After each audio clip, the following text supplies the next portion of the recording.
मैं एक कबाड़ बीनने वाला था जो लाइव स्ट्रीमिंग करता था, पर पूरे इंटरनेट पर पुलिस की नज़र सिर्फ मुझ पर थी। वजह, जो भी मैं उठाता था वो या तो किसी के लाश के टुकड़े निकलते या कोई पुराना हथगोला। यहाँ तक कि जब साग सब्जी खोदने गया तो हजारों साल पुरानी कब्र निकल आई। इन्हीं रकम से मेरी जिंदगी बन गई और लोकल पुलिस बिल्कुल बर्बाद हो गई। कभी कभी वो सोचते थे कि 100 नंबर मिला दें, क्योंकि एक कबाड़ी उनका सारा काम खुद कर रहा था। उस वक्त मैं सड़क के किनारे बैठा था, बिल्कुल बेजान, जिंदगी से थका हुआ। आज भी यकीन नहीं होता कि मैं पूरे एक दिन से इस बॉडी में था। न खाना न पानी का एक घूंट भी नसीब हुआ। इसकी वजह थी कि इस बॉडी के ओरिजिनल ओनर ने एक रियलिटी शो ज्वाइन किया था जिसका नाम था जॉब ऑब्जर्वेशन लाइव। और शुरुआत सीधे कबाड़ बीनने से होती थी। खुद भी जीना था और साथ में कैमरामैन अर्जुन को भी, जो बैल जितना मजबूत था। प्रॉब्लम यह थी कि मैं बचपन से नखरेबाज रहा था, ये काम मेरे बस का था ही नहीं। तभी अर्जुन बोला, यार अभी कोई नहीं है, जल्दी जाओ और सामने वाला डस्टबिन खंगाल, वरना शो से निकलने से पहले ही भूखे मर जाएंगे। ये सुनकर मैं शर्म से सिर झुकाकर बस जमीन पर लकीरें खींचता रहा। फिर धीरे से बोला, थोड़ा रुक, पास में एक कुत्ता है, वो जाए तो जाऊं। अर्जुन का धैर्य टूट गया, आंखें भर आईं। आज उसका वजन 10 किलो तो जरूर कम हो गया होगा। बोला, मैं बस यही चाहता हूं कि तू एक वाटर बॉटल उठा ला, बस उसे चाटने दे मुझे। अर्जुन की गुहार सुनकर मेरा सिर फटने लगा। फिर मन में सोचा, अब छोड़ो यार, डट कर खेलते हैं। और जीतने पर शो की 1 करोड़ की प्राइज मनी भी मिलनी थी, जिंदगी सुधर जाती। यही सोचकर मैं जमीन से उठा और दूर खड़े आवारा कुत्ते से उसका खाना छीनने की कोशिश करने लगा। तभी दिमाग में एक डिंग की आवाज आई, नाजुक साहब, आपके लिए सोसाइटी के निचले तबके का सिस्टम एक्टिवेट हो गया है। स्किल है डिटेक्शन। भरोसा रखो, बंजर जमीन में भी कुछ न कुछ मिलेगा। ये सुनकर मैं लगभग खून की उल्टी करने ही वाला था। लगा जैसे मजाक हो रहा हो, पर अगले ही सेकंड सामने रखे सफेद डस्टबिन में हल्की लाल रोशनी दिखी और आंखों के सामने एक ट्रांसपेरेंट स्क्रीन आई। डिटेक्शन के बाद पता चला कि इस डस्टबिन को खंगालने पर कम से कम 1,000 रुपए का कबाड़ मिलेगा। मुंह में पानी आ गया। 1,000 में कितने ब्रेड पकौड़े आते हैं यार। बिना एक सेकंड गवाए मैं सीधे दौड़ा, डस्टबिन उठाया और झाड़ियों में घुस गया। अर्जुन पीछे से चिल्लाया, रुक यार, हम कबाड़ बीन रहे हैं, डस्टबिन चुरा नहीं रहे, इसे क्यों उठा ले गया। अर्जुन सच में घबरा गया था। ये तो सरकारी प्रॉपर्टी थी, थोड़ी तो जुर्माना भरना पड़ता। और उनके पास था क्या। लाइव व्यूअर्स भी हैरान थे, ये नंबर 3 वाला पागल क्या कर रहा है। पास में खड़ा पीला कुत्ता भी सोच में पड़ गया कि डस्टबिन ही गायब हो गई। अरे यार देखो तो डस्टबिन में क्या है। मैंने डस्टबिन उल्टा पलट दिया, सारा कचरा जमीन पे फैल गया। जो चीज लाल रोशनी दे रही थी वो एक कसकर बंधी काली प्लास्टिक बैग थी। मैंने माथा सिकोड़ा, सोचा शायद कोई बचा खुचा खाना हो। हाथ बढ़ाया और बैग फाड़ दी। अर्जुन भी कैमरा लेकर पास आ गया। बोल रहा था, यार जल्दी डस्टबिन रख, वरना होगा या तो मैं नहीं रोकूंगा। और हम कबाड़ बीन रहे हैं, भीख नहीं मांग रहे। पर अगले ही सेकंड अर्जुन की बात बीच में ही रुक गई। बैग में कटा हुआ हाथ देखकर वो चीख पड़ा। मैं भी घबरा कर पीछे हटा। दोनों लुढ़कते गिरते झाड़ियों से बाहर निकले। अरे भाई, ये तो इंसानी हाथ था। हाय राम, ये तो बॉडी का टुकड़ा निकला। मेरे तो पांव ही जवाब दे गए। व्यूअर्स में हंगामा मच गया। शो की टीम ने तुरंत लाइव फीड बंद कर दी, पर देर हो चुकी थी, सब देख चुके थे। पीछे ऑफिस में भगदड़ मची हुई थी। डायरेक्टर विवेक बीच में एकदम शांत बैठा चाय पी रहा था। बोला, घबराओ नहीं, लाइव में ऐसा होता है, रीस्टार्ट करेंगे।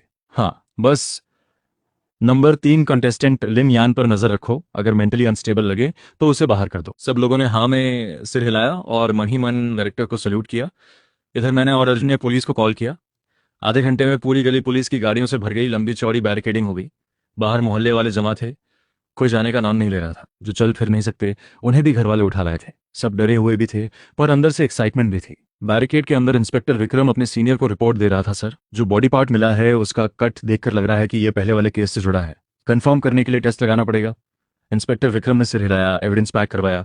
फिर मेरी और अर्जुन की तरफ मुड़ा। तुम दोनों स्टेशन चलो, कोई प्रॉब्लम नहीं होगी। मैंने तुरंत हाँ कर दी। पर पूछ ही लिया, सर खाना मिलेगा क्या वहां। अर्जुन ने चुपचाप अंगूठा उठाया। जिंदगी में पहली बार देखा था कि कोई पुलिस के सामने खाना मांग रहा हो। इंस्पेक्टर विक्रम को हंसी भी आई, पर हमारी हालत देखकर बोले, ठीक है। और यह भी बताया कि एविडेंस देने पर स्टेशन की तरफ से 1,000 रुपए का इनाम मिलता है। मैं खुश हो गया।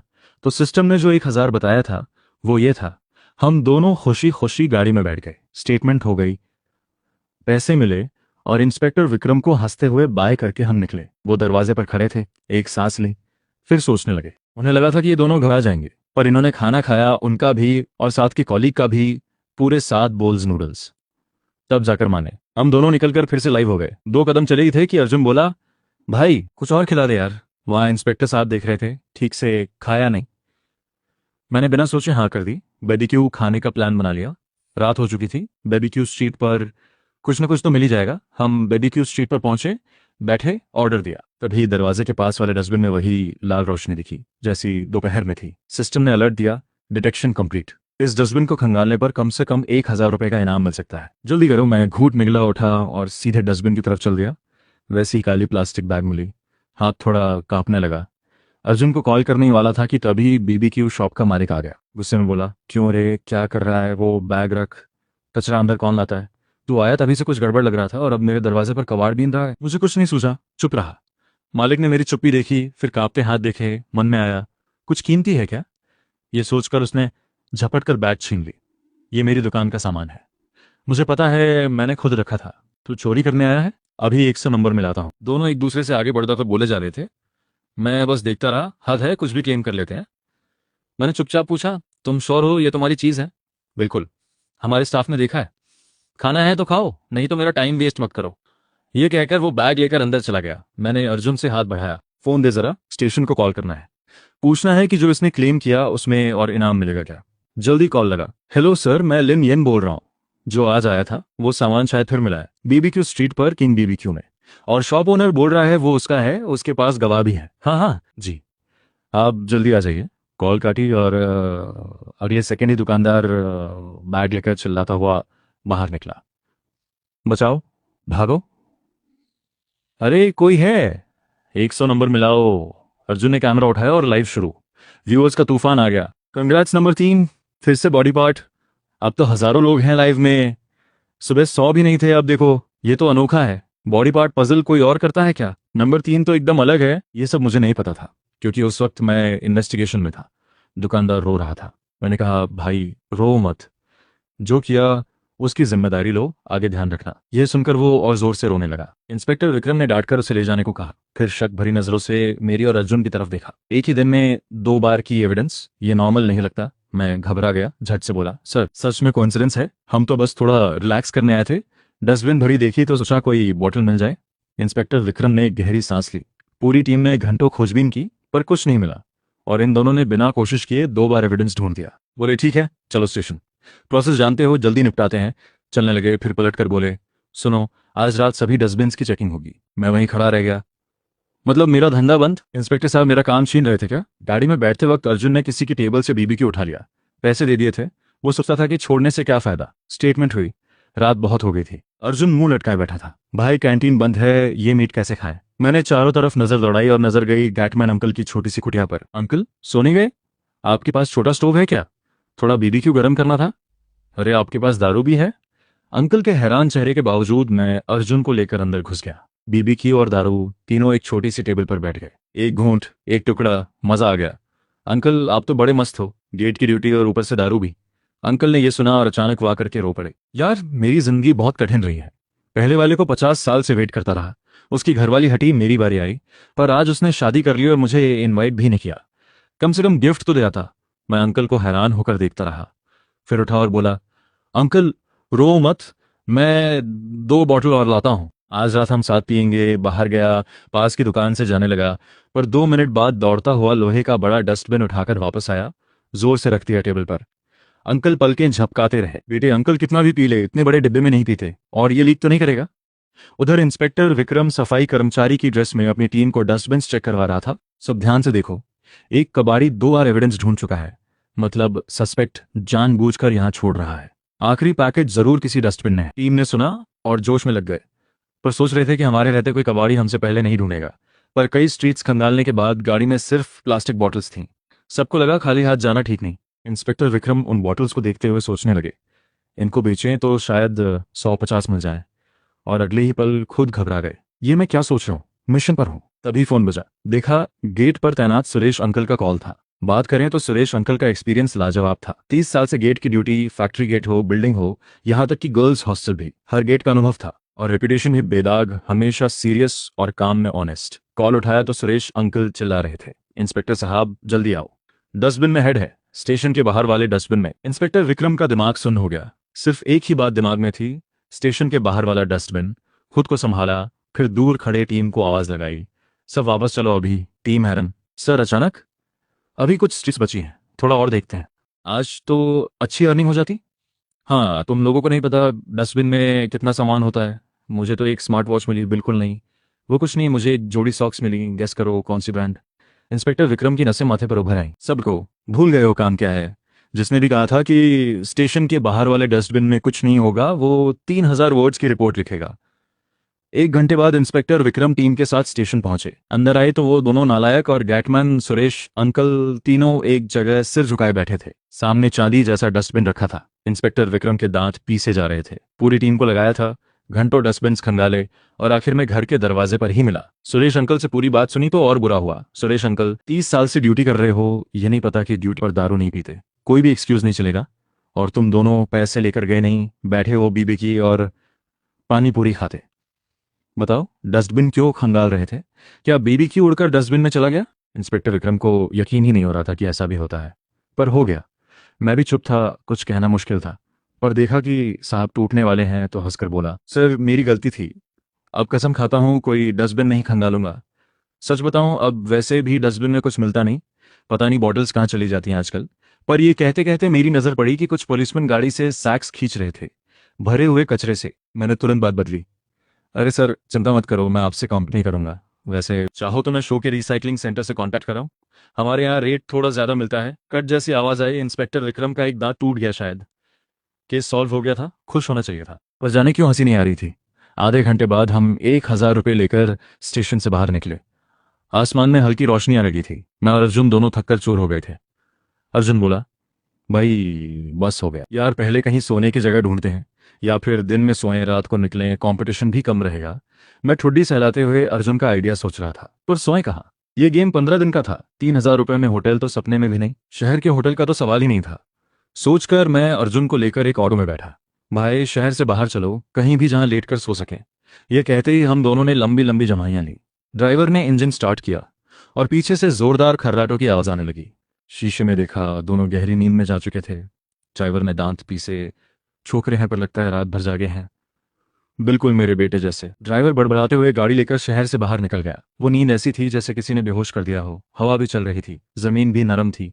5 स्टार होटल से भी बेहतर लग रहा था। करवट लेने की कोशिश की तो अर्जुन ने झटक कर उठा दिया। यार ये जगह कौन सी है, हम यहाँ कैसे आए? धीरे धीरे आंखें खुली, सामने हरी भरी घास थी। अर्जुन बोला, यार वो ड्राइवर बहुत अच्छा था, मैंने चेक किया, सारे पैसे हैं, कैमरा भी है, बस किराया लिया, हमें यहाँ उतारा, सामान भी रखा, जगाया तक नहीं। मैंने उठकर हाथ पांव हिलाए और हाँ मैं सिर हिलाया। सच में ऐसे ड्राइवर कम मिलते हैं आजकल। दोनों बात करते करते सामान उठाकर चल पड़े। शाम के 4 बज रहे थे। यहाँ से निकलते निकलते खाने का वक्त हो जाएगा। कुछ कदम चले ही थे कि भुनी हुई मुर्गी की खुशबू आई। सोचा कहीं कोई कैंपिंग कर रहा है क्या। हम खुशबू के पीछे पीछे जंगल से बाहर निकले, पर जो दिखा उससे पांव से जमीन खिसक गई। सामने था एक विशाल कब्रिस्तान, जहां तक नजर जाए बस कब्रें ही कब्रें। ड्राइवर ने सीधे यहां पहुंचा दिया था। हम हैरान खड़े थे कि तभी दूर से किसी ने चिल्लाया, ये दोनों कौन है? कैमरा लिए हैं, बोरा लिए हैं, जरूर यही चोर है, पकड़ो इन्हें, चढ़ावा चुरा रहे हैं। मैं सफाई देने आगे बढ़ाई था कि कुछ लोग हाथों में कुदाल फावड़ा लेकर दौड़ पड़े। एक आंटी ने जमीन से भुनी मुर्गी उठाई और हम पर झपटी। मैंने बिना सोचे अर्जुन को खींचा और हम कब्रिस्तान के अंदर भाग गए। 2 किलोमीटर भागने के बाद पीछे वाले छूटे।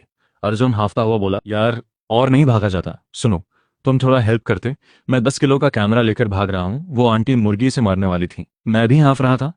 थोड़ी देर बाद आसपास नजर दौड़ाई, पास में एक छोटी लकड़ी की झोपड़ी दिखी। मैंने इशारा किया, चलो वहां आराम करते हैं, अंधेरा होने पर पहाड़ से उतरेंगे, अभी निकलना पॉसिबल नहीं। अर्जुन ने कैमरा उठाया और हम झोपड़ी की तरफ बढ़े। वो जगह बिल्कुल खाली थी, कोई नहीं रहता था। अर्जुन बड़बड़ाया, यार सोच रहा था कौन रहता होगा यहाँ। भाई अंधेरा होते ही निकलते हैं, ये जगह बहुत डरावनी है, व्यूअर्स तो अभी तक गाली दे रहे होंगे। मैंने सिर हिलाया, दरवाजा खोला, एक कोना ढूंढ कर बैठ गया। पर जैसे ही कोने पर नजर पड़ी, सिस्टम का अलर्ट आया, डिटेक्शन कंप्लीट। यहाँ दबी चीज खोदने पर कम से कम 10,000 रुपए मिल सकते हैं। ध्यान से देखा तो जमीन में एक चाकू धंसा हुआ था, मूठ बाहर थी। ये टूटा चाकू 10,000 का? मन में सवाल था, पर फिर भी उठकर गया और दोनों हाथों से खींच कर निकाल लिया। अर्जुन कैमरा लेकर पास आया। भाई ये क्या है? मैंने चाकू पर लगी लाल भूरी मिट्टी देखी और कांपते हुए अर्जुन की तरफ देखा। अर्जुन ये क्या है, कहीं खून तो नहीं? अर्जुन रुका, पास आया, मिट्टी उंगलियों मसली, लाल है और अभी सूखी भी नहीं। अर्जुन का रंग उड़ गया। वो मुझे खींचकर बाहर ले जाने वाला था कि दरवाजे पर हल्की आहट हुई। अगले सेकंड दरवाजा खुला और बिखरे बालों वाला एक अधेड़ आदमी अंदर आया। दोनों की नजरें मिली। एक पल की चुप्पी और उसने पास रखी लकड़ी उठाकर हम पर झपटा। मैंने बिना सोचे हाथ में पकड़ा चाकू उठाया और उसे रोका। व्यूअर्स का हंगामा मच गया। ये क्या हो रहा है? जल्दी 100 नंबर मिलाओ, नंबर 3 वाले को कुछ हो गया है। ये शो बहुत डेंजरस है।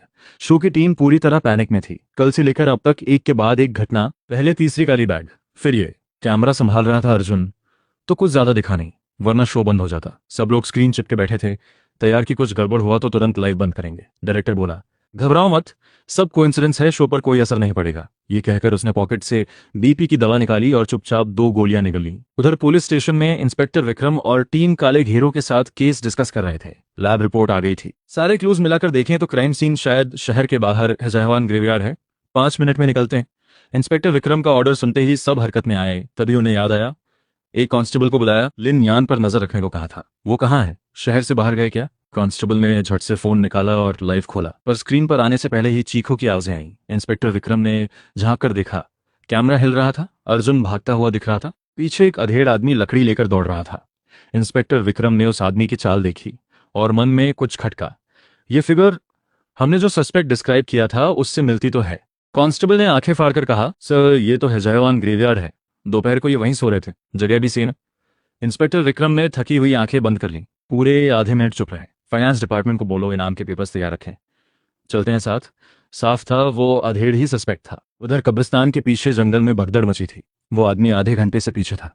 मैं भाग भाग कर हाँफ रहा था, सुख रहा था।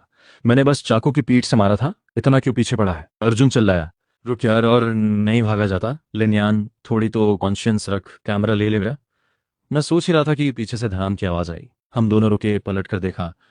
वो आंटी खड़ी थी, हाथ में भुनी मुर्गी, और अधेड़ आदमी जमीन पर था। बहुत ढूंढा तुम दोनों को, जानते हो मैं स्टेट टीम की प्लेयर रही हूं। अब बताओ मेरे बुजुर्ग का चढ़ावा किसने चुराया? मैं उनकी ताकत देखकर हैरान था। माथे पर पसीना आ गया।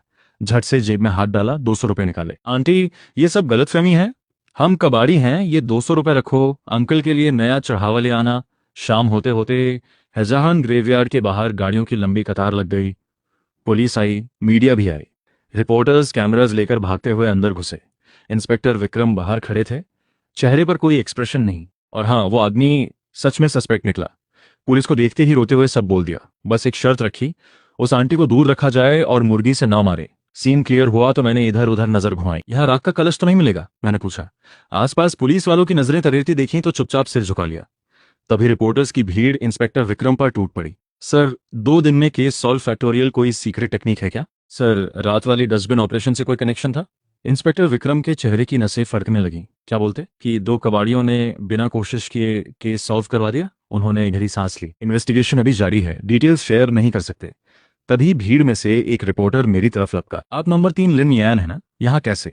क्या फिर से कोई बॉडी पार्ट मिला? अर्जुन आगे आया और माइक पकड़ लिया। सब डिटेल्स के लिए हमारा लाइव देखो। मैं हूँ लिन यान का ऑफिशियल कैमरामैन। पूरा इंसिडेंट रिकॉर्ड है, हाई क्वालिटी में देखना हो तो लाइव में आओ। अर्जुन ने मुझे आंख मारी। मुझे याद आया, व्यूअरशिप स्कोर में काउंट होती है। इतने रिपोर्टर्स देख रहे हैं, अगर ये वायरल हुआ तो गेम जीत सकते हैं। और हुआ भी यही। रिपोर्टर्स अर्जुन पर टूट पड़े। डायरेक्टर, नंबर 3 का लाइव 5 लाख क्रॉस कर गया, ट्रेंडिंग पर है, हमारा शो वायरल हो गया। डायरेक्टर विवेक ने डेटा देखा तो आंखें फटी रह गईं। एक छोटे शहर का शो इतना बड़ा हो जाएगा सोचा नहीं था। एक तरफ खुशी थी, दूसरी तरफ दर्द। खुशी क्योंकि शो हिट हो गया, दर्द क्योंकि शो का स्टोरी लाइन पूरी तरह बदल गया था। नंबर 3 ने कबाड़ की जगह पुलिस की पूरी वांटेड लिस्ट खाली कर दी थी। उन्होंने फौरन कहा, किसी से लिन यान को मैसेज करो, धीरे से हिंट दो कि वापस कबाड़ की तरफ आए और पुलिस का काम छोड़े, वरना मुझे भी स्टेशन बुला लेंगे। सब हंस पड़े। उधर कब्रिस्तान में इंस्पेक्टर विक्रम की नजरों के बीच कांपते हुए मैंने 10,000 रुपए का इनाम लिया। Case close. ग्रेवयार्ड मैनेजर खुशी खुशी हमें बाहर तक छोड़ने आया। लिन यान जी, अगर आप शो में न होते तो मैं आपको ग्रेवयार्ड का ब्रांड एम्बेसडर बना देता। आज दोपहर से अब तक दर्जनों बुकिंग्स हुई। कभी भी आओ, हमारा ग्रेवयार्ड हमेशा ओपन है। मैनेजर बहुत खुश था। आज एक दिन में पूरे साल जितनी इनकम हो गई थी। गेट पर पहुंचते पहुंचते वो मेरा हाथ पकड़कर बोला, आपकी फोटो ले ली है, गेट पर लगाएंगे, सिक्योरिटी को भी पहचान होगी, कभी भी आना। मैंने 2-4 बातें करके हाथ छुड़ाया और अर्जुन को खींचकर वहां से निकल लिया। दोनों चुपचाप सड़क पर चल रहे थे। आज 10,000 मिले, पर कोई खुश नहीं था। शो की टीम ने मैसेज किया था कि ज्यादा एडवेंचर हो रहा है, वापस कबाड़ पर आओ। मैंने सिर खुजाया, यार अब कबाड़ कहाँ ढूंढे? अर्जुन ने भी ठंडी सांस ली। इन 2 दिनों में उसे भी लगने लगा था कि यह सब कबाड़ बीनने से ज्यादा इंटरेस्टिंग था। अब वापस नॉर्मल होना मुश्किल लग रहा था। तभी अर्जुन की आंखें चमकी। बस हम माँ की ड्रेस पहन लें, अंदर जा सकते हैं, पर यह बात किसी तीसरे को मत बताएं, मेरे अंकल की जॉब जा सकती है। मैं अर्जुन को देखता रह गया। उसके हाथ में कैमरा था और वो लाइव पर यह सब बोल रहा था। मुझे नहीं पता था हंसूं या रोऊं। तीसरे को क्या, 30,000 लोग सुन रहे थे, लाइव चल रही थी, ये बंदा थोड़ा छुपके नहीं बोल सकता था। मैंने लंबी सांस ली, उसके कंधे पर हाथ रखा। चल पहले बोरे लेते हैं, तेरे अंकल की जॉब जाने से पहले जी भर के काम करते हैं। दोनों कंधे पर सैकड़ों बोरे लाद कर तेज कदमों से गार्बेज स्टेशन की तरफ चल पड़े। उधर किंदू गार्बेज प्रोसेसिंग स्टेशन में वर्कर्स हैरान बैठे थे। आज ये क्या हो गया? कल रात शहर में हुआ क्या?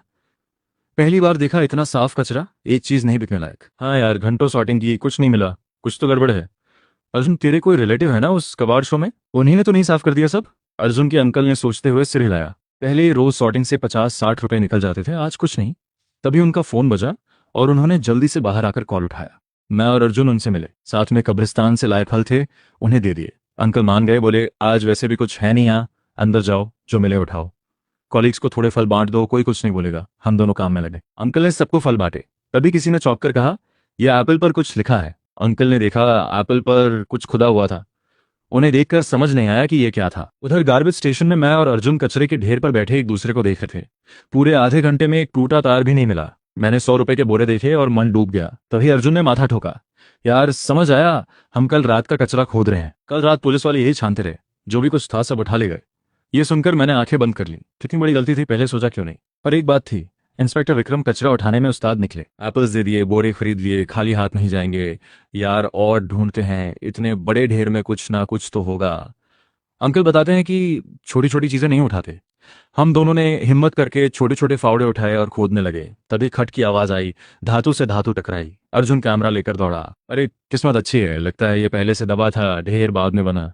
और खोदो, चीज बड़ी लग रही थी। मैं और जोश से खोदने लगा। अर्जुन बड़बड़ाया, यार इसमें पंख जैसा कुछ है।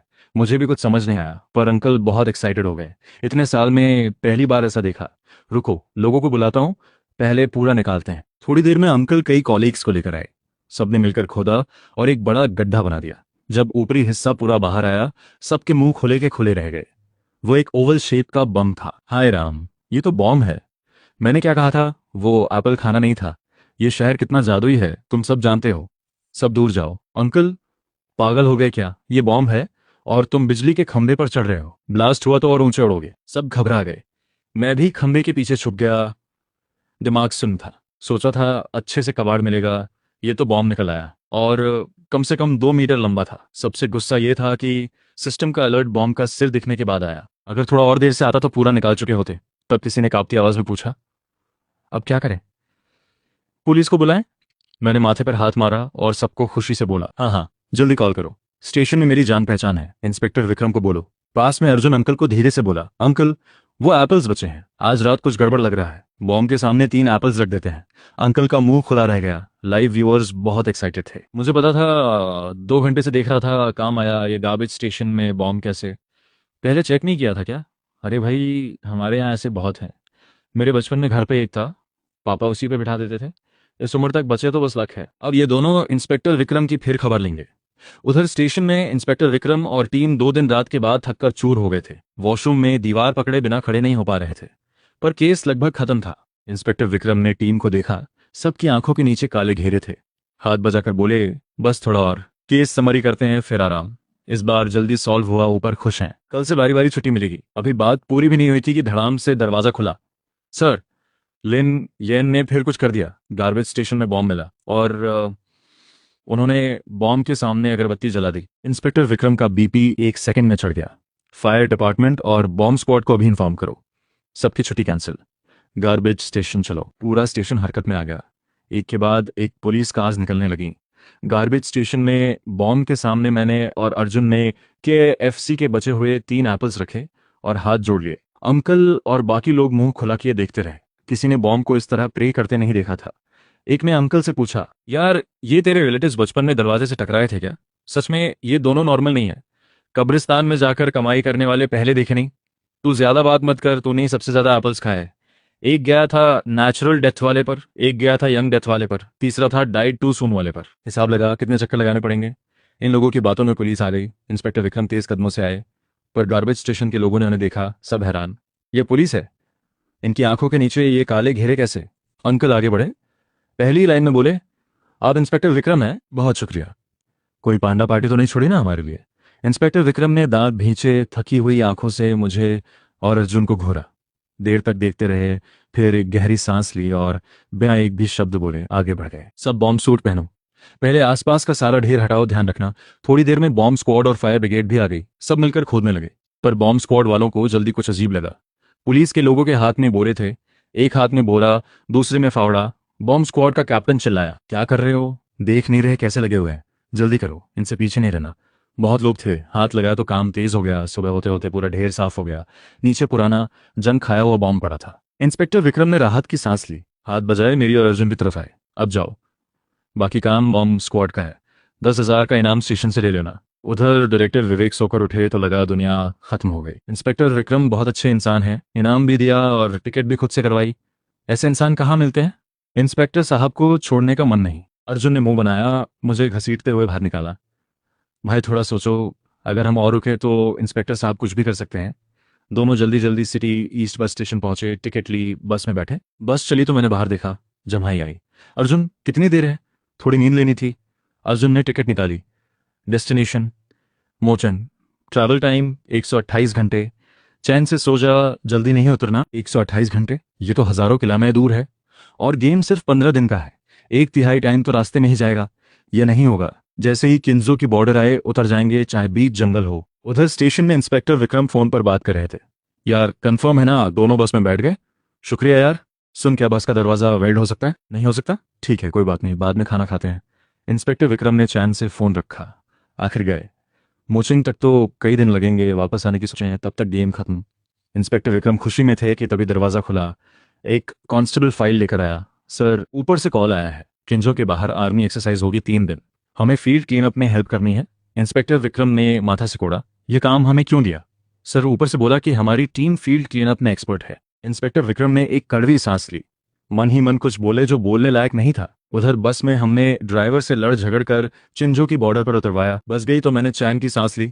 अर्जुन, मुझे लग रहा था वो ड्राइवर स्टेशन का आदमी था, वरना उतरने क्यों नहीं दे रहा था? यार मुख्य सड़क पर नहीं चलते, कबाड़ बीनना है तो खुले मैदान में चलते हैं, वहां कुछ ना कुछ मिलेगा। अर्जुन ने हाँ में सिर हिलाया, उसे भी फर्क नहीं पड़ता था कहाँ जाए। व्यूअर्स बड़बड़ाए, ये दोनों कभी सीधा रास्ता नहीं लेते। खुले मैदान में क्या मिलेगा? नंबर 1 देखो, सुबह से साइट पर काम किया, शाम को कबाड़ से भरे बोरे। नंबर 1 चाहे कमाए, लिन यान रोज 10,000 कमाते हैं। भाई नया हूं, यही लिन यान हैं जिन्होंने बॉम्ब ढूंढा। कोई इनका नंबर देगा? मुझे पूछना है कि इनकी मेरे पिताजी से दुश्मनी है क्या? एप्पल वाली ग्रुप पागल हो गई है।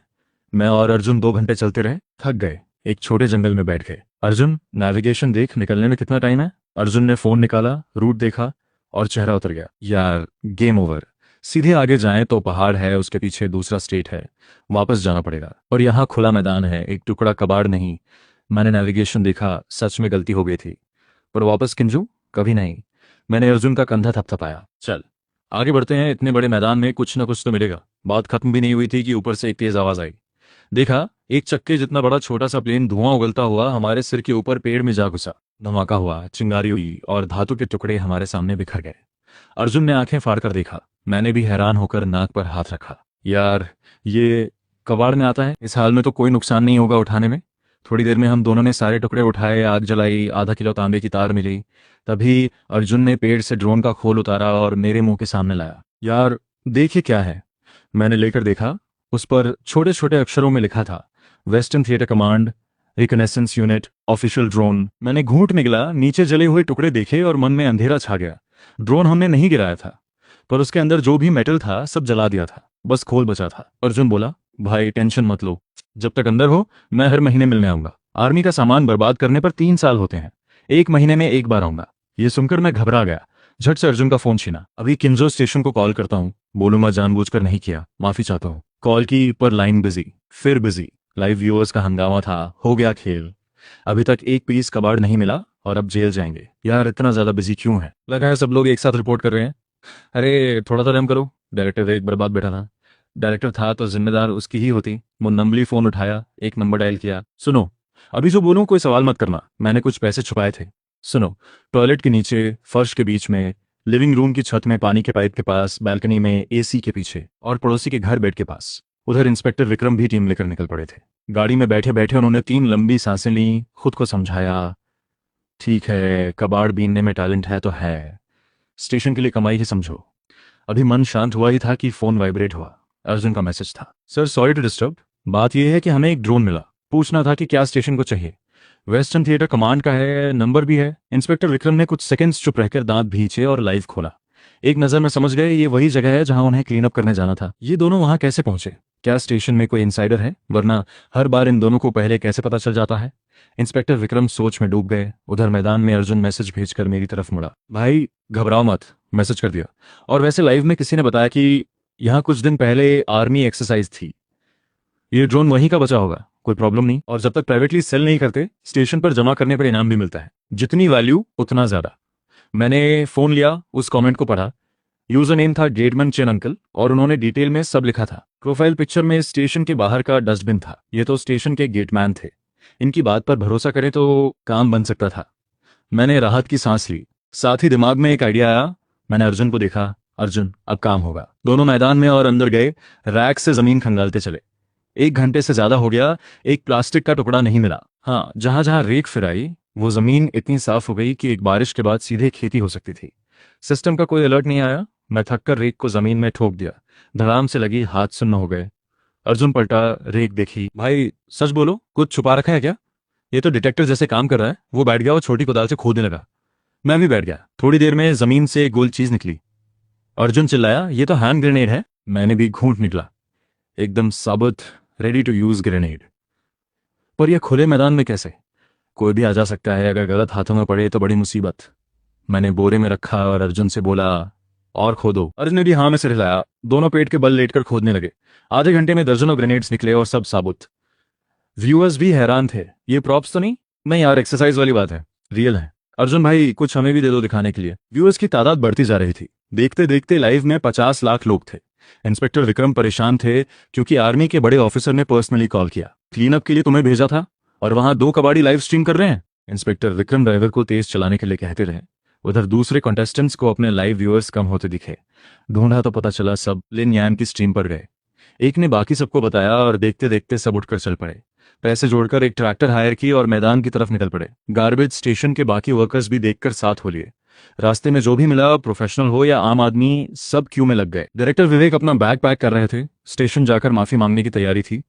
तभी दरवाजा खुला। डायरेक्टर बाहर आओ, जहां लिन यान ने ड्रोन मिला वहां आर्मी एक्सरसाइज हुई थी। सब कंटेस्टेंट्स वहां पहुंच रहे हैं। स्टेशन के लोग भी जा रहे हैं। सुपरमार्केट से रेक भी उठा लिए। डायरेक्टर विवेक रुक गए। स्टेशन के लोग भी गए, मतलब कोई प्रॉब्लम नहीं, वो सेफ है। पर ये कंटेस्टेंट्स क्या कर रहे हैं? बाहर आए तो स्क्रीन पर देखा कुछ कंटेस्टेंट्स ट्रैक्टर पर बैठे थे और पीछे 100 से ज्यादा लोगों की भीड़। सब प्रोफेशनल, कमर पर बोरा, एक हाथ में कुदाल, दूसरे में रेक, गाल फुलाए ट्रैक्टर के पीछे दौड़ रहे थे। डायरेक्टर विवेक को समझ नहीं आया हंसे या रोए। अच्छी बात, वो सेफ थे। बुरी बात, शो बर्बाद हो गया और पॉकेट मनी भी रही। उधर मैदान में रात हो गई थी। हम दोनों आधे बोरे भरकर घूम रहे थे। तभी मुझे दूर लाल रोशनी चमकी। सिस्टम अलर्ट आने से पहले ही खट की आवाज आई। अर्जुन का पांव उस पर पड़ गया। अर्जुन हिलना मत। अर्जुन एकदम जम गया। मैं पास गया, सिस्टम का अलर्ट पढ़ा। डिटेक्शन, यहां खोदने पर कम से कम 1000 रुपए का इनाम। मेरी पीठ पर ठंडा पसीना आ गया। जो भी सिस्टम ने दिखाया था कभी नॉर्मल नहीं निकला था। अर्जुन घबरा गया। भाई लैंडमाइन है, अभी भागो तो हो जाएगा। मैंने अर्जुन को तरस से देखा। भागने का टाइम नहीं, सुनो, कोई आखिरी बात कहनी है। अर्जुन की टांगें कांपने लगी। कैमरा मुझे थमाया और रोते हुए बोला, माँ सही कहती थी, किस्मत खराब है। पबजी में भी चिकन नहीं मिलता गरम। भाई यहाँ डिलीवरी होती है। 2 किलो पाए का सूप मंगवा दो। आज से खाया नहीं। मैं थोड़ा पीछे हटा। ठीक है, वो पत्थर देख रहे हो, लाकर रखते हैं। एक्सरसाइज का मैदान है, शायद फेक हो। तभी अर्जुन की पॉकेट में फोन बुझा। मैंने निकाल कर देखा, इंस्पेक्टर विक्रम थे। लिन यान, सुनो ध्यान से। अर्जुन को कहो बिल्कुल मत हिले। यह लैंड माइन एक्सरसाइज वाला नहीं है। मैंने कंफर्म किया। इस एक्सरसाइज में माइंस यूज नहीं होती। ये पुराना बचा हुआ है। हम पास में ही हैं, बस पहुंचते हैं। इंस्पेक्टर विक्रम तेज बोलकर लाइन काट गए। मैं अर्जुन को बताने वाला था कि अर्जुन बोला, भाई पेट में दर्द है, अब नहीं रुका जाएगा। उसी वक्त मैदान के किनारे पर इंस्पेक्टर विक्रम की गाड़ियां रुकी। सॉरी, गाड़ी खाई में फंस गई। रिपेयर टीम को बुलाया है, 3 घंटे लगेंगे। अर्जुन हिले नहीं, हिम्मत रखो। रात के 10 बज चुके थे। अर्जुन की हालत क्रिटिकल थी और इंस्पेक्टर विक्रम का पता नहीं था। मैंने अर्जुन का फोन उठाया, लाइव खोला। पहली नजर में ही आंखें चढ़ गईं। लिन यान भाई देख लो, इंस्पेक्टर साहब ने बड़ा एरिया साफ कर लिया, बस तुम्हारे पास नहीं आए। तुम्हारे नीचे माइन नहीं है, तुम्हें बेवकूफ बनाया। इंस्पेक्टर साहब को ब्लेम मत करो, बाकी कंटेस्टेंट्स भी आने वाले हैं। जल्दी निकालो वरना देर हो जाएगी। ये पढ़ते ही मैंने अर्जुन के पास की सारी मिट्टी हटाई। नीचे पुरानी जंग खाई माइन थी। देखने से रियल लग रही थी, फेक नहीं। पर अर्जुन बोला, भाई जल्दी कर, माइन से पहले मैं फटने वाला हूँ। ठीक है। मैं गिनता हूँ 3 2 1 पर भाग। 3 2 1। अर्जुन भागा जैसे हवा हो, एक हाथ पीछे, एक सेकंड में पेड़ के पीछे। उसी मोमेंट माइन से आग निकली। मैं जमीन पर लेट गया, सिर ढका। धमाका हुआ। सिर उठाया तो आसमान में रंग बिरंगी आतिशबाजी हो रही थी। ये किसने माइन में पटाखा भरा? थोड़ी देर बाद समझ आया, ये स्पेशल फायरवर्क था, माइन की तरह दिखता था। व्यूअर्स भी चौंक गए। ये तो कस्टम फायरवर्क था, पर बनाया किसने? याद है, पुरानी फायरवर्क कंपनी ने बनाया था। बिक्री शुरू होते ही बंद हो गया क्योंकि असली माइन जैसा दिखता था। दूर से इंस्पेक्टर विक्रम बोरे लेकर आते दिखे। ये हुआ क्या? हिलना नहीं था, फायरवर्क कैसे छोड़ा? मैंने इंस्पेक्टर विक्रम की तरफ देखा, फिर उनकी टीम के हाथों में भरे हुए बोरे देखे। मेरा सारा कबाड़ था उसमें। दांत पीसे, आधा बोरा ग्रेनेड्स निकाला, हाथ आगे किया। इंस्पेक्टर विक्रम ने आंखें बंद की, एक सेकंड रुके, फिर क्वाइटली ऑफिसर को इशारा किया। आर्मी के रिच से 10,000 का इनाम मिला। टीम के लोग मुझे पैसे गिनते देखते रहे। रोज 10,000, ये तो सैलरी से ज्यादा है। सबकी उदास नजरों के बीच मैंने पैसे अर्जुन को दिए। चलते हैं। पर एक कदम रखते ही मेरी नजर पास के एक गड्ढे पर पड़ी। अर्जुन ना कुछ कहे समझ गया, कुदाल उठाई और दौड़ा। इंस्पेक्टर विक्रम कुछ बोलते उससे पहले ही जमीन से एक बड़े बॉम्ब का सिर निकल आया। हम दोनों चिल्लाए, इतना बड़ा बॉम्ब? कम से कम 10,000 का। इंस्पेक्टर विक्रम सर, देखो तो जरा। उसी मोमेंट मैदान में बाकी कंटेस्टेंट्स और कबाड़ियों की भीड़ आ गई। पूरा सीन कियोस्क में बदल गया। इंस्पेक्टर विक्रम ने ये देखा तो थककर उस बॉम्ब के ऊपर ही बैठ गए। समझ नहीं आया इतने लोग कहां से आए, पर मुझे डर के साथ एक्साइटमेंट भी थी। सामने था और मैंने हाथ में रेक और कुदल कसकर पकड़ी। अर्जुन ने बोरा उठाया। काम करते हैं। मैं अर्जुन को लेकर आगे बढ़ गया। व्यूअर्स बोले, ये दोनों कहां जा रहे हैं? सबको फील्ड साफ करना था, ये पहाड़ खोद रहे हैं। लिन यांग गए तो जरूर कुछ है। नहीं यार, पास ही मेरा गांव है, उस पहाड़ पर कुछ नहीं, पेड़ भी नहीं उगते। मुझे लग रहा है सबको उल्लू बना रहे हैं। लोग आपस में बातें करते रहे, देखते रहे। जब आधा घंटा हो गया और कुछ नहीं निकला तो सब मान गए और वापस मैदान में खोजने लगे। मैं और अर्जुन खुदाई में लगे रहे। काफी देर बाद अर्जुन थककर बोला, भाई कब तक खोदते रहेंगे? ये पहाड़ छोटा नहीं है, इन 2 छोटे फावड़ों से तो कभी नहीं होगा। अर्जुन की बात बीच में ही रुक गई। आंखें फटी रह गईं और एक दबी हुई चीख निकली। मैं दौड़कर आया, अर्जुन को दबाया, चारों तरफ देखा। बाकी लोग दूर जा चुके थे। मैंने धीरे से कहा, चुप, हिलो मत, मुझे पकड़ो, मैं निकालता हूं। और कैमरा थोड़ा हटाओ वरना वो सब टूट पड़ेंगे।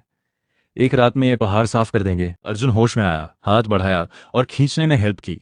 चेहरे पर हैरानी से खुशी आ गई। भाई डिसाइड कर लिया, अब से तेरे साथ ही रहूंगा। चैंपियन नहीं भी बने तो कोई बात नहीं, अपनी कबाड़ कंपनी खोल लेंगे, पैसे ही पैसे होंगे। मुझे अर्जुन की परवाह नहीं थी। मैं गड्ढे में दबी चीज को दोनों हाथों से खींच रहा था। एक छोटा हरे रंग का कॉपर का ढक्कन दिखा। पूरा निकाला तो अर्जुन ने मुंह पर हाथ रख लिया, चीख रोक ली। मैं भी हैरान था, काफी देर तक देखता रहा। फिर अर्जुन का फोन निकाला और इंस्पेक्टर विक्रम को कॉल किया। सर, डिस्टर्ब करने के लिए सॉरी। बात यह है कि मैं फील्ड क्लीनअप से अलग हो गया था, वापस जाने लगा। रास्ते में यह पहाड़ देखा, सोचा गांव वालों की थोड़ी हेल्प करूं। खोदा तो ब्रॉन्ज का वेसल निकला। है ना गुस्से वाली बात? सर आप कुछ बोल नहीं रहे? फोन पर इंस्पेक्टर विक्रम चुप रहे और लाइन काट दी। थोड़ी देर में वो आए, मुझे और अर्जुन को देखा, फिर ब्रॉन्ज वेसल देखा। लंबी सांस ली, मेरे पास आए। लिनयान, कबाड़ बीनने में तुम्हारी एनर्जी बर्बाद हो रही है, कभी मेरे पुरखों की कब्र के पास भी घूम आना, कौन जाने उनके लिए भी कुछ कर दो, फिर मैं तुम्हारा शुक्रगुजार रहूंगा। पास में अर्जुन हंसते हुए इंस्पेक्टर विक्रम से बोला, सर आप टच मत करो। बॉम्ब वाले दिन मैं लिन यान को पहले ही ऊपर से नीचे तक चेक कर चुका हूं, कोई डिटेक्टर नहीं है। बस इनाम बताओ कितना मिलेगा? इंस्पेक्टर विक्रम समझ गए, ये सीरियस मैटर है। तुरंत कल्चरल हेरिटेज डिपार्टमेंट को कॉल किया। 1 घंटे बाद उनकी टीम आई। सबने प्रोफेशनल इक्विपमेंट निकाला और जांच शुरू की। डिपार्टमेंट हेड ने खड़े होकर कहा, अरे बड़ा काम किया तुमने। ये bronze vessel warring sticks period का लगता है, बेशकीमती है। अभी रिपोर्ट करता हूं, कम से कम 10 लाख का इनाम बनता है। ये सुनकर मैं और अर्जुन उछल पड़े और मैंने नोटिस किया कि ब्रॉन्ज वेसल निकालने के बाद भी पहाड़ पे लाल रोशनी थी, मतलब अंदर और कुछ था। बाकी लोग वेसल की पैकिंग में लगे थे। मैं फावड़ा उठाकर पहाड़ के पीछे चल दिया। सब लोग देखते रह गए। हेरिटेज टीम बोली, ये पागल है क्या? एक निकला तो मिरेकल था, अब और खोद रहा है। ये कोई कबद नहीं, ये तो हेरिटेज साइट है। इंस्पेक्टर विक्रम ने सोचते हुए डिपार्टमेंट हेड से पूछा, हमारी टीम ने पूरा पहाड़ स्कैन किया था, कुछ नहीं मिला। अब ये कैसे पॉसिबल है? हेड ने कंफर्म किया, हाँ हम पहुंचते ही पूरा एरिया स्कैन करते हैं, कुछ नहीं था। हेरिटेज टीम जाने लगी तो इंस्पेक्टर विक्रम को लगा अभी कुछ बाकी है। रुके, चारों तरफ देखा। जाने की तैयारी हो ही रही थी कि अर्जुन की चीख आई। इंस्पेक्टर विक्रम टीम लेकर दौड़े। देखा, अर्जुन एक गड्ढे में था, एक लकड़ी का संदूक उठाए हुए। ऊपर रत्न जड़े थे। एक नजर में पता चलता था कीमती है। इंस्पेक्टर विक्रम ने मान लिया। हेरिटेज डिपार्टमेंट पूरा स्कैन करके गई थी, फिर भी कुछ नहीं मिला। इन दोनों ने बिना इक्विपमेंट के 2 बार ढूंढ दिया। उन्होंने फोन निकाला, हेरिटेज डिपार्टमेंट को फिर कॉल किया, वापस आ जाओ। और हाँ, हमारे स्टेशन को भी थोड़ा इनाम मिलेगा ना? 2 बार इन्फॉर्म किया है, कंजूसी मत करना। डिपार्टमेंट हेड अभी तक हैरान थी। उन्होंने खुद जांच की। संदूक गोल्डन सिल्क नैन में वुड का था, रत्न और इंपीरियल जेड जड़े थे। बाहर से इतना कीमती था तो अंदर क्या होगा। सबने मिलकर सावधानी से खोला। अंदर कुछ किताबें थीं, बिल्कुल सुरक्षित। हेरिटेज टीम की आंखें चमक उठीं। ये तो सच में अनमोल है। सब उत्साह में थे। काफी देर बाद माहौल शांत हुआ। हेड ने मुझे देखा। बेटे, हमारे हेरिटेज डिपार्टमेंट में वैकेंसी है, कोई डस नहीं, सीधे ज्वाइन कर सकते हो। वो सच में चाहती थी। हमारी इक्विपमेंट से बेहतर था इंसान। पर मैंने हाथ हिलाया। नहीं बाप, जॉब मेरे बस की नहीं, कबाड़ बीनना ही ठीक है। ये संदूक कितने का इनाम देंगे? मुझे पहाड़ खोदना है। हेड थोड़ी ऑकवर्ड हुई। देखो, रूल्स हैं, 2 हेरिटेज आइटम्स मिलने पर हमें साइट सील करनी पड़ती है। तुम यहाँ नहीं खोद सकते। ये सुनकर मेरा मन डूबा। बड़ा प्लान था, अब रुकना पड़ेगा। पर हेड का चेहरा देखकर मान गया। ठीक है, इनका काम खत्म होने के बाद देखेंगे। हेड ने टीम ऑर्गेनाइज की। स्कैन शुरू हुआ। मैं एक पेड़ के नीचे बैठ गया, पहाड़ की लाल रोशनी देखता रहा। अर्जुन पास आकर खड़ा हुआ। थोड़ी देर बाद बोला, भाई चिंता छोड़ो, जो इनाम मिला है उससे चैंपियन बनना तो पक्का है। चलो फील्ड में वापस जाते हैं, थोड़ा बहुत और मिल जाएगा। मैंने जवाब नहीं दिया। धीरे से उठा, पहाड़ को देखा। चेहरे पर अजीब एक्सप्रेशन था। वो रोशनी हिल रही है, मतलब कुछ अंदर जा रहा है, या कोई जानवर है। मैंने अर्जुन को आवाज लगाई। अर्जुन। फावड़ा उठा और मैंने पास के बड़े पेड़ की जड़ में फावड़ा मारा। अर्जुन एक सेकंड रुका, फिर बिना सवाल किए खोदने लगा। हेरिटेज टीम पलटी तो देखा, हम दोनों पेड़ पे हमला कर रहे थे। सब हैरान, ये पागल हो गए? पहाड़ नहीं खोद सकते तो पेड़ खोद रहे हैं? कम से कम चुप कर करते। इंस्पेक्टर विक्रम ने ये देखा और मुस्कुराए। उन्हें एक्सपीरियंस से पता था, जब ये दोनों किसी चीज पर लगते हैं वहां जरूर कुछ होता है। हेड को बोला, मैडम, कभी कभी मानना पड़ता है। अगर एम्बेरस नहीं होना तो अपनी टीम लेकर पेड़ के पास जाओ, क्रेडिट तुम्हारा भी रहेगा। इंस्पेक्टर विक्रम पीठ पर हाथ रखे चले गए, मन ही मन खुश थे। पेड़ के पास आकर बोले, लिनियन, अच्छा खोद रहे हो, थोड़ी देर में इतना गड्ढा। मैंने हाफते हुए हाथ हिलाया, खोदता रहा। पेड़ की जड़ें उलझी हुई थीं, काम धीमा था। पर सिस्टम की रोशनी यहां से हिली नहीं, मतलब नीचे कुछ था। व्यूअर्स भी अब एक्साइटेड थे। अरे भाई, ये और खोदेगा? सच बोलूं, अगर कोई मुझे बताए कि लिन यान ने नीचे से कुछ सुपर हीरो निकाला तो मैं मान लूंगा, ये सुपर नेचुरल है। इंस्पेक्टर विक्रम मुस्कुराते हुए खड़े थे। हेरिटेज टीम तनाव में थी। तभी अचानक धड़ाम, नीचे की मिट्टी धस गई और एक सुरंग खुल गई। इंस्पेक्टर विक्रम का चेहरा उतर गया। अरे कोई है, जल्दी आओ। दूर खड़े ऑफिसर्स दौड़े, हेरिटेज टीम भी आई। हेड एक्साइटेड हो गई।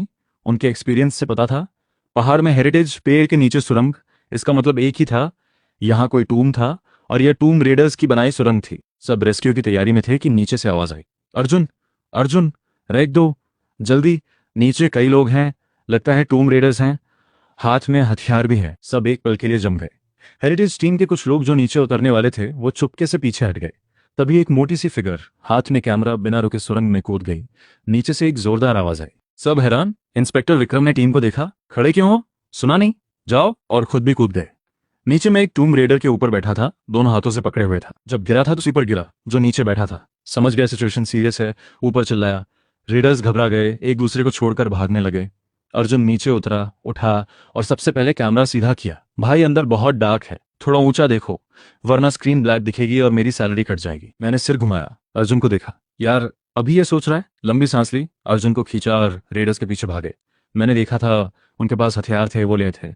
उधर टूम के आखिरी हिस्से में रेडर्स आगे आगे भाग रहे थे। बॉस धीरे, रास्ता तो देखो, ये वो रास्ता है जिससे आए थे। वो दोनों पीछे फंस जाएंगे। वो बंदे बहुत डेंजरस हैं, जरूर पुलिस के एलीट हैं। वो मोटा तो कैमरा लेकर भी पीट रहा था, दांत तक उड़ा दिए। बॉस थोड़ा रुका, याद करने की कोशिश की। बचपन में दादा इसी टूम में लाए थे, पर तब वो बच्चा था, याद धुंधली थी। प्लान था थोड़ा लेकर उसी रास्ते से निकलेंगे, पर कोई सोच नहीं सकता था कि यहाँ पुलिस आएगी। बॉस ने दांत भींचे। मेरे पास एक और रास्ता है जो किसी को नहीं पता, हम निकल जाएंगे। सबकी आंखें खुल गईं, पर ऑप्शन नहीं था। सब पीछे बोलिए। डायरेक्टर विवेक की स्क्रीन पर लाइव व्यूअरशिप रॉकेट की तरह चढ़ रही थी। ट्रेंडिंग का खतरा था, पर यह शो था जॉब ऑब्जर्वेशन, और अब टूम रेडिंग लाइव हो रही थी। डायरेक्टर विवेक कुर्सी पर ढह गए। टीम ने पूछा, डायरेक्टर ठीक हो? डायरेक्टर ने हाथ हिलाया, रहने दो, मुझे थोड़ी देर के लिए अकेला छोड़ो। स्टाफ चले गए। डायरेक्टर विवेक पलटे तो स्क्रीन पर वो आंटी थीं जो अभी भी गुस्से में थीं। डायरेक्टर की आंखें फटी रह गईं। ये दुनिया ठीक है या मैं? उधर हम टूम में आगे बढ़ते जा रहे थे, रास्ते में जो मिला उठाते गए, पर अचानक रेडर्स गायब। मैं रुका, आगे पीछे देखा। ये कहाँ गए? हम सही रास्ते पर थे। अर्जुन बोला, यार यहाँ एक पत्थर की स्लैब है, क्या ये दरवाजा हो सकता है? मैं पास आया। टूम रेडर्स थे, मतलब इसके पीछे जरूर। गोरा तैयार है, अंदर जाए तो मेरा इशारा देखना। एक ही रूल याद रहे, हम क्या करते हैं? अर्जुन ने होंठ दबाए, फिर पूछा, कबाड़, बिल्कुल सही, मतलब जो भी हेरिटेज आइटम मिले वो हमारा कबाड़ है। अर्जुन ने जोर से सिर हिलाया। हम दोनों ने स्लैब हटाई और अंदर घुस गए। बिल्कुल अंधेरा। अर्जुन के फोन की रोशनी में थोड़ा दिखा, काफ़ी चीज़ें ऑलरेडी उठाई जा चुकी थीं। जो बचा था वो हमने बोरे में भरा। मैं गुस्से से बोला, ये लोग यहाँ पहले भी आ चुके हैं, हमारा कबाड़ उठा ले गए, ये बर्दाश्त नहीं होगा। पैरों के निशान देखकर हम चुपचाप आगे बढ़े। अर्जुन कैमरा एडजस्ट करता जा रहा था। जॉब पर ध्यान रखना जरूरी है। उधर इंस्पेक्टर विक्रम कुछ ऑफिसर्स के साथ टूम में उतरे। सच में हेरिटेज डिपार्टमेंट का स्कैनर काम का नहीं है। इतना बड़ा टूम एक बार नहीं 2 बार स्कैन हुआ, कुछ नहीं मिला। टीम को बोला, ध्यान से चलो, रेडर्स के पास हथियार हैं। फिर एक ऑफिसर पर नजर पड़ी। तू ग्रेनेड क्यों निकाल रहा है? ये टूम है, यहाँ ब्लास्ट करवाना है क्या? रख वापस। इंस्पेक्टर विक्रम टीम लेकर टूम में घुसे। उधर हम रेडर्स के पीछे एक टूम चेंबर में पहुंचे, एक कॉफिन के पीछे छुप गए। दूसरी तरफ रेडर्स भी एक कॉफिन की आड़ में थे, हमें देख रहे थे। बॉस बताओ रास्ता कहाँ है? वो दोनों अंदर आ गए। अभी नहीं निकले तो फंस जाएंगे, हमारे पास हथियार भी ज्यादा नहीं। और वो मोटा तो अभी भी कैमरा चला रहा है, कितना डेंजरस है? बॉस की याददाश्त पर जोर पड़ रहा था। बचपन में दादा ने कुछ बताया था। यहाँ आए थे, सोचा था थोड़ा लेंगे और पुराने रास्ते से जाएंगे, पर पुलिस इतनी जल्दी आएगी ये सोचा नहीं था। और ये दोनों तो बिजार थे, पीछे भी आ रहे थे, हेरिटेज प्रोटेक्ट भी कर रहे थे, बोरे भी भर रहे थे। कहाँ से आते हैं ऐसे लोग? बॉस ने दांत भींचे। मेरे पीछे आओ। एक नौजवान रेडर उठा और एक पुराने लैंप स्टैंड की तरफ बढ़ा। उसी मोमेंट बॉस ने देखा, अर्जुन कैमरा लेकर उठ खड़ा हुआ। बॉस घबराया, फायर, सब एक साथ। रेडर्स कॉफिन से निकले, हमारी तरफ बढ़े और हथियार चला दिए। मेरे चेहरे पर पानी की धार आई। मैंने चेहरा पोंछा, खड़ा रह गया। ये वाटर गन?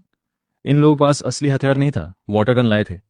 अब क्या होगा इनका? मैंने कहा था फायर पावर कम है। तभी अचानक जमीन हिलने लगी, ऊपर के स्टोन पिलर्स झुकने लगे। जो नौजवान लैंप स्टैंड घुमाने गया था वो रोने लगा। बॉस, तूने जो घुमाने को कहा था, ये एग्जिट का लेवर नहीं था, ये टूम को सील करने का था। हम अंदर बंद हो जाएंगे।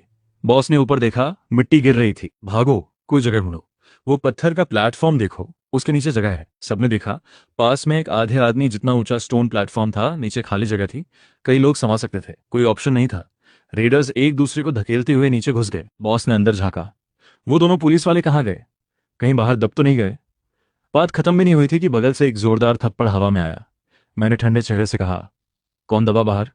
और तुम सबसे अंदर वाले, और अंदर जाओ, हमें भी जगह दो। रेडर्स ने एक दूसरे को देखा और बिना आस किए सरकने लगे।